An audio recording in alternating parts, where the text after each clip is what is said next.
करतलपुर नाम के छोटे से शहर में कार्तिक नाम का एक लड़का रहता था। कार्तिक की ज़िंदगी बहुत ही साधारण थी, लेकिन उसके कंधों पर बहुत बड़ी जिम्मेदारियां थीं। उसके बड़े भाई की कुछ साल पहले ही एक्सीडेंट में मौत हो गई थी। घर में उसकी भाभी और दो छोटे भतीजे थे।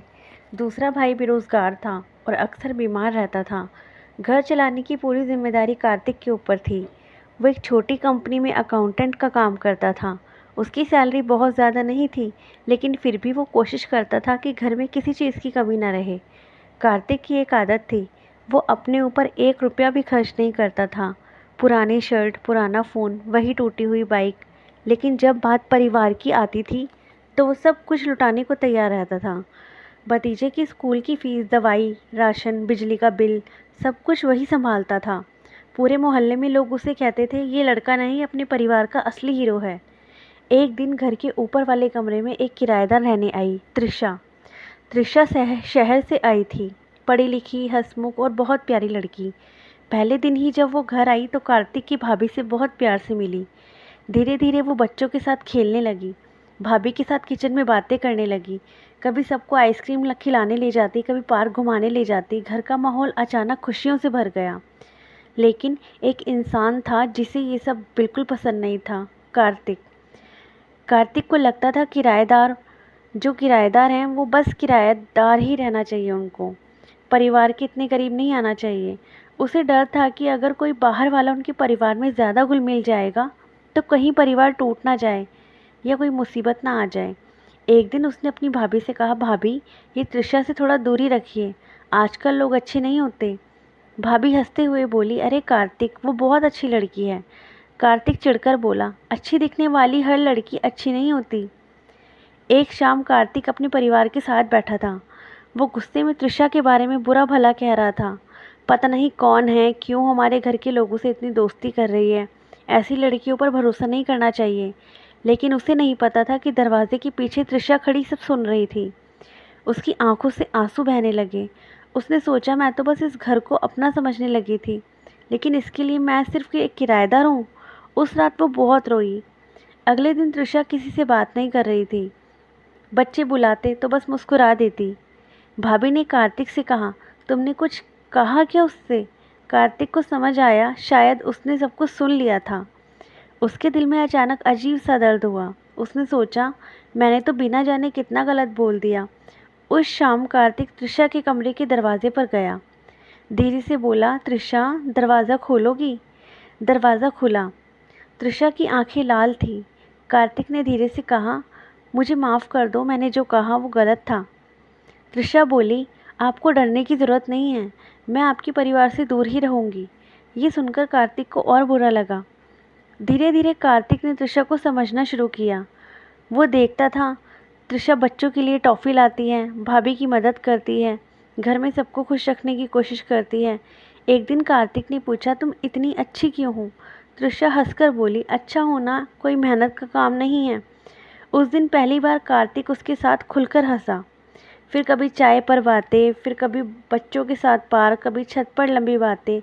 दोनों धीरे धीरे एक दूसरे के करीब आने लगे। और एक दिन बारिश हो रही थी।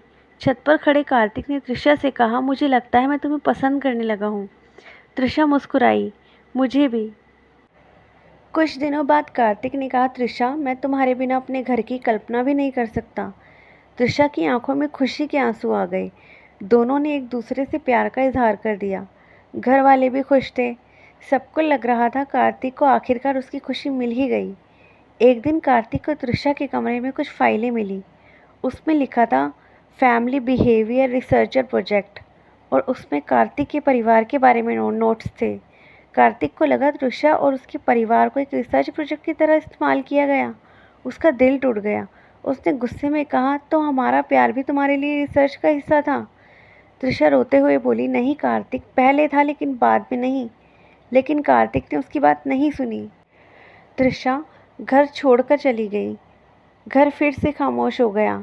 बच्चे उदास, भाभी उदास और कार्तिक सबसे ज़्यादा। उसे समझ आ गया कि वो त्रिशा के बिना नहीं रह सकता, और त्रिशा भी उसके बिना अधूरी थी। कुछ महीनों बाद कार्तिक त्रिशा को ढूंढते ढूंढते उसके शहर पहुंच गया। वो उसके सामने खड़ा होकर बोला, तुमने गलती की थी, लेकिन मैंने उससे बड़ी गलती की। मैंने तुम पर भरोसा नहीं किया। तृषा की आंखों में आंसू आ गए। कार्तिक बोला, अगर अभी भी तुम मेरे परिवार का हिस्सा बनना चाहती हो तो घर चलो।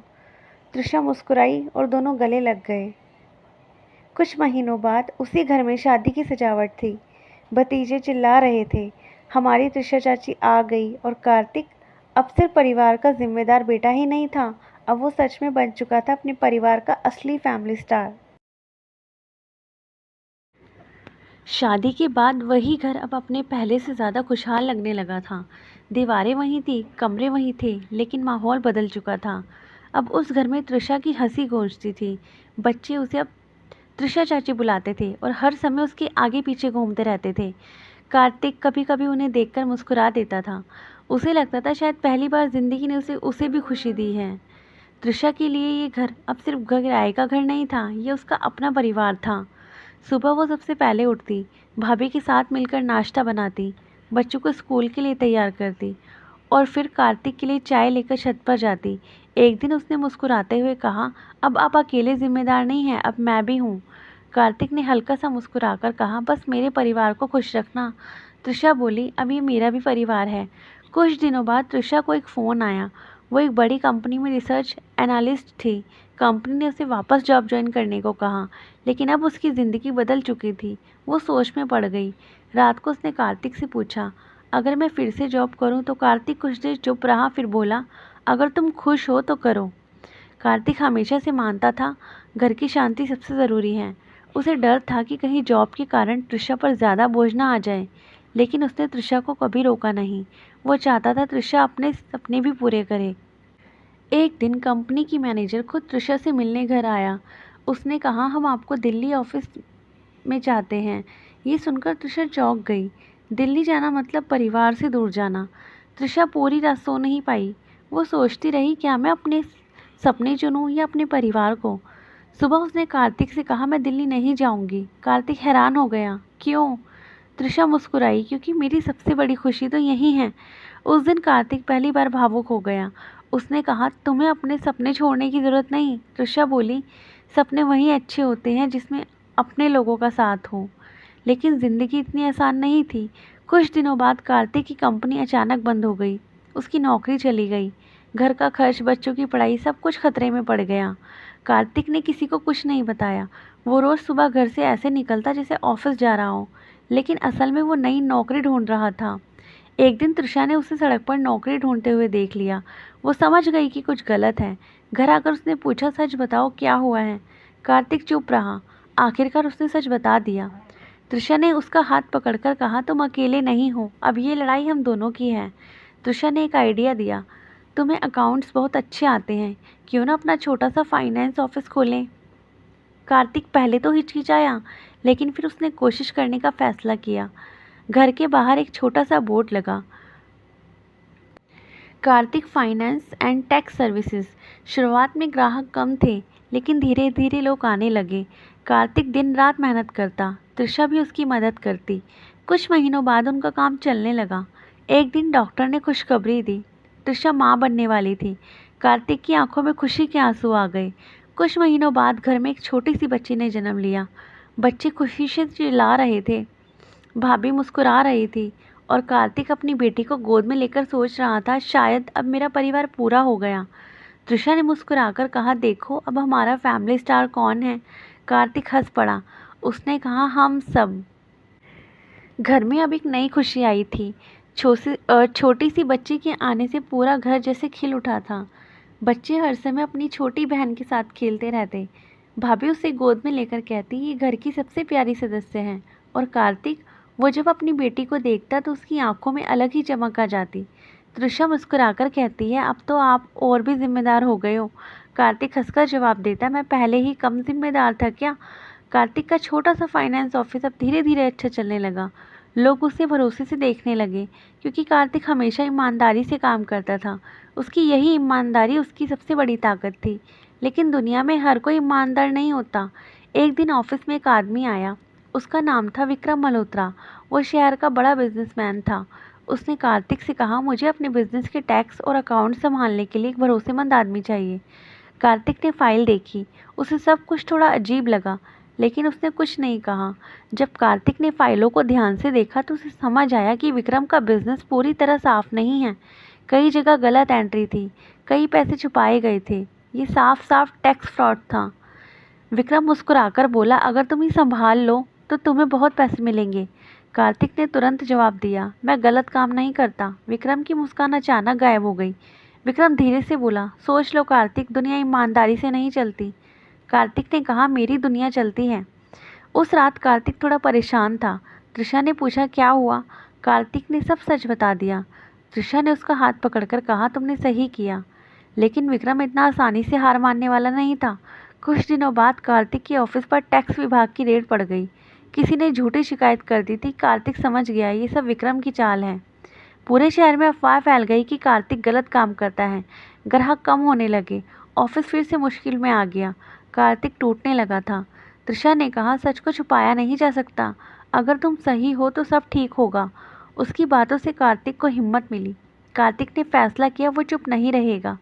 उसने विक्रम के सारे गलत कामों के सबूत इकट्ठा करना शुरू कर दिया। कुछ हफ्तों बाद कार्तिक ने सारे सबूत टैक्स विभाग को दे दिए। अब सच्चाई सामने आ चुकी थी। विक्रम का पूरा बिजनेस पकड़ा गया, उसे गिरफ्तार कर लिया गया और शहर को पता चल गया कि कार्तिक सच में ईमानदार है। कुछ दिनों बाद शहर के लोगों ने कार्तिक को सम्मानित किया। सब कह रहे थे ऐसे लोग ही समाज को बेहतर बनाते हैं। घर लौटते समय कार्तिक ने त्रिशा से कहा, अगर तुम मेरे साथ ना होती तो शायद मैं हार जाता। त्रिशा मुस्कुराई, हमेशा याद रखना, परिवार साथ हो तो इंसान कभी नहीं हारता। और उस दिन कार्तिक को फिर एहसास हुआ उसकी सबसे बड़ी ताकत उसका परिवार है और वही उसे बनाता है असली फैमिली स्टार। विक्रम के केस के बाद पूरे शहर में कार्तिक का नाम फैल गया था। लोग कहने लगे थे अगर कोई ईमानदार आदमी है तो वो कार्तिक है। अब उसके छोटे से ऑफिस में पहले से ज़्यादा लोग आने लगे थे। टैक्स फाइल, अकाउंट्स, बिजनेस सलाह, सबके लिए लोग उसी के पास आते थे। त्रिशा अक्सर मुस्कुराकर कहती, देखा, सच की हमेशा जीत होती है। कार्तिक बस हल्की सी मुस्कान दे देता। एक दिन त्रिशा ने कार्तिक से कहा, क्यों ना हम इस ऑफिस को बड़ा करें। कार्तिक थोड़ा हैरान हुआ, इतना बड़ा रिस्क क्यों ले? त्रिशा बोली, क्योंकि अब लोग तुम पर भरोसा करते हैं। उस रात कार्तिक देर तक सोचता रहा। शायद अब वक्त आ गया है कि वो छोटे से ऑफिस को एक बड़ी कंपनी बनाए। कुछ महीनों बाद एक नया बोर्ड लगा, Kartik financial solution private limited. अब ऑफिस बड़ा था, 3 नए कर्मचारी भी रखे गए, काम भी बढ़ गया था, लेकिन जिम्मेदारी भी उतनी ही बढ़ गई थी। अब कार्तिक सुबह जल्दी निकलता और देर रात लौटता। कभी कभी वो अपनी छोटी बेटी को सोते हुए ही देख पाता। त्रिशा समझती थी कि ये सब परिवार के लिए ही हो रहा है, लेकिन फिर भी कभी कभी उसे लगता था कि कार्तिक खुद को बहुत थका रहा है। एक दिन एक बहुत बड़ी कंपनी ने कार्तिक को ऑफर दिया, अगर वो उसका अकाउंट संभाल ले तो उसका बिजनेस बहुत तेज़ी से बढ़ सकता है। लेकिन फाइल देखने के बाद कार्तिक को फिर वही शक हुआ, कुछ एंट्री साफ नहीं थी। कार्तिक को याद आया कि पहले भी एक बिजनेसमैन ने उसे लालच दिया था। अब फिर वही स्थिति थी, लेकिन इस बार दांव बड़ा था। अगर वो हाँ कर देता तो उसका बिजनेस रातों रात बहुत बड़ा हो सकता था। रात को कार्तिक ने त्रिशा से पूछा, अगर मैं ये काम मना कर दूं तो? त्रिशा मुस्कुराई, तुम्हें जो सही लगे वही करो। कार्तिक बोला, लेकिन इससे कंपनी को नुकसान हो सकता है। त्रिशा ने जवाब दिया, गलत रास्ते में मिला फ़ायदा असली फ़ायदा नहीं होता। अगले दिन कार्तिक ने उस कंपनी का ऑफ़र ठुकरा दिया। कुछ महीनों बाद खबर आई कि वो कंपनी भी टैक्स फ्रॉड में पकड़ी गई। अगर कार्तिक ने उसका काम लिया होता तो शायद वो भी मुसीबत में फंस जाता। उस दिन कार्तिक ने त्रिशा से कहा, तुम हमेशा सही होती हो। त्रिशा हंस पड़ी। अब कार्तिक का बिजनेस धीरे धीरे सही रास्ते पर बढ़ रहा था। बच्चे बड़े हो रहे थे, घर में खुशियाँ थी और छोटी बेटी अब चलना सीख रही थी। एक दिन उसने कार्तिक की उंगली पकड़ ली। कार्तिक की आंखों में आंसू आ गए। उसे लगा शायद यही जिंदगी की सबसे बड़ी जीत है। उस रात पूरा परिवार छत पर बैठा था। हल्की हवा चल रही थी, बच्चे खेल रहे थे, त्रिशा मुस्कुरा रही थी और कार्तिक आसमान की तरफ देख रहा था। वो धीरे से बोला, मैंने ज़िंदगी में बहुत कुछ पाया, लेकिन सबसे बड़ी चीज़ जो मिली है वो मेरा परिवार है। त्रिशा ने उसका हाथ पकड़ लिया और कार्तिक को फिर से एहसास हुआ, असल में फैमिली स्टार कोई एक इंसान नहीं होता, पूरा परिवार ही असली फैमिली स्टार होता है। वहीं समय धीरे धीरे बीतता गया। कार्तिक का छोटा सा ऑफिस अब शहर की एक जानी मानी कंपनी बन चुका था।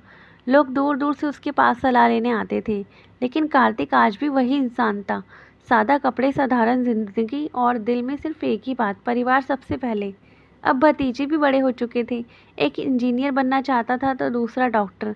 कार्तिक ने बिना सोचे उनकी पढ़ाई का पूरा खर्च उठाया।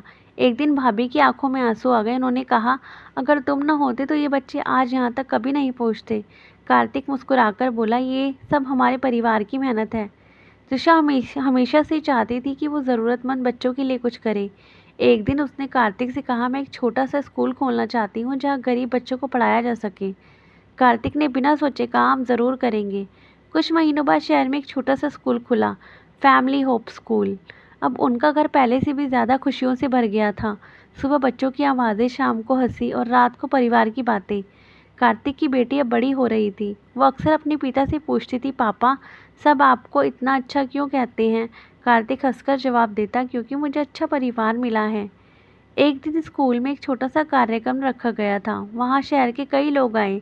सबने मिलकर कार्तिक और त्रिशा को सम्मान दिया। स्टेज पर खड़े होकर कार्तिक कुछ देर चुप रहा। फिर उसने कहा, मैं कोई बड़ा आदमी नहीं हूँ, मैं बस एक ऐसा इंसान हूँ जिसे अपने परिवार से बहुत प्यार है। कार्तिक ने आगे कहा, जब जिंदगी में मुश्किलें आई तो मुझे संभालने वाला मेरा परिवार था। जब मैं गिरा तो मुझे उठाने वाली मेरी त्रिशा थी। त्रिशा की आंखों में आंसू आ गए। शाम को पूरा परिवार घर की छत पर बैठा था। हल्की हवा चल रही थी, बच्चे खेल रहे थे। त्रिशा चाय लेकर आई। कार्तिक आसमान की तरफ देखते हुए बोला, कभी सोचा नहीं था कि ज़िंदगी इतनी खूबसूरत हो सकती है। त्रिशा मुस्कुराई, क्योंकि आपने हमेशा दूसरों के लिए जिया है। उस दिन कार्तिक को समझ आया, ज़िंदगी में असली हीरो वो नहीं होता जो सिर्फ अपने लिए जीता है। असली हीरो वो होता है जो अपने परिवार की खुशियों के लिए सब कुछ कर दे। और शायद इसी वजह से पूरे शहर में लोग उसे एक ही नाम से बुलाते थे, फैमिली स्टार कार्तिक। तो यहीं पे इस कहानी को समाप्त करते हैं। Thank you.